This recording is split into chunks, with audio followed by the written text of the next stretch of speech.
So question number 13. A truck is moving along a horizontal level road. The truck's engine provides a forward thrust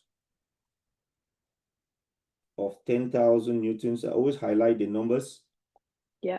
The total resistance is modeled as a constant force of magnitude 1,600 newtons. Modeling the truck as a particle, draw a force diagram to show forces acting on the truck. The reason why you model it as a particle is so that you wouldn't put air resistance and anything like that.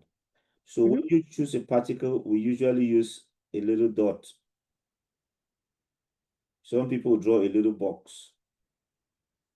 Okay, a little dot like that. So it says, and that represents a truck. So sometimes if you draw, sometimes you want to make it look like a car, so you know it's moving forward. The engine provides a forward thrust. So the one that goes forward is called the forward thrust from the engine. Forward thrust. Or you can call it the forward force. And the total resistance is modeled as a force of 1,600 Newton.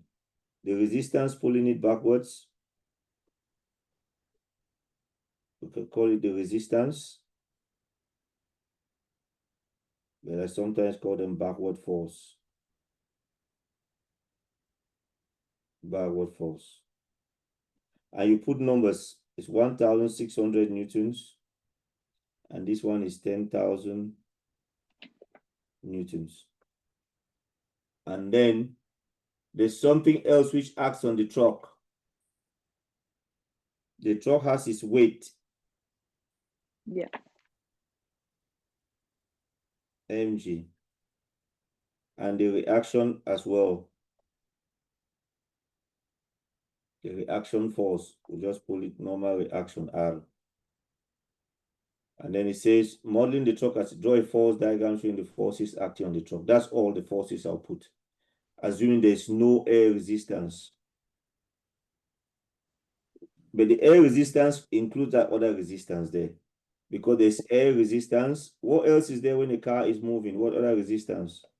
Friction with the tire. The tires are touching the ground, there's friction. But all of that is joined and put together as resistance. So we don't draw that on the diagram. And that's what the diagram will be. And then it says calculate the resultant force acting on the truck. To get the resultant force, this is the formula I use. Total forward force. It's important to write this down. Total forward force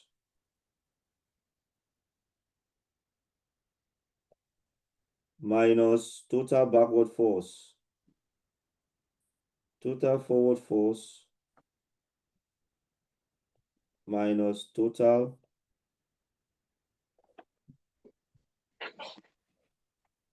backward force is equals to mass times acceleration.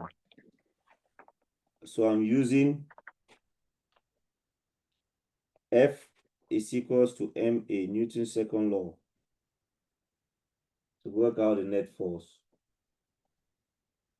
So the resultant force, so this total backward force and total minus total thing, it gives you what is called resultant force. So I'm putting all these names so that it helps you to really understand it. Yeah. Some students, you could do it without writing all of this, but it will build your confidence if you really know these things. That is called resultant force. And the total forward force is 10,000 minus 1,600. So that will give you 8,400 is equals to m times a.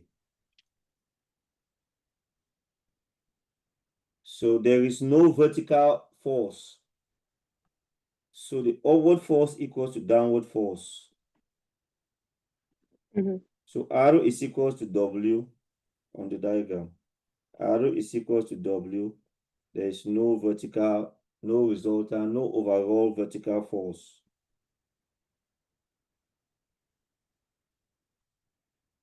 So we say when you resolve vertically, there's no, the upward is equal to downward force. Yeah. So your answer was, because if it was moving bigger, it would move up or down. So the answer is just 8,400 Newton. Okay. So the resultant force is 8,000. So your answer is 8,400 Newtons in the direction of travel. Yeah. So that's how I put that. But in an exam, you don't have to write all this explanation. All you do, you just write F equals to MA, resultant force equals to 10,000 minus 1,600, 8,400. Okay. Perfect.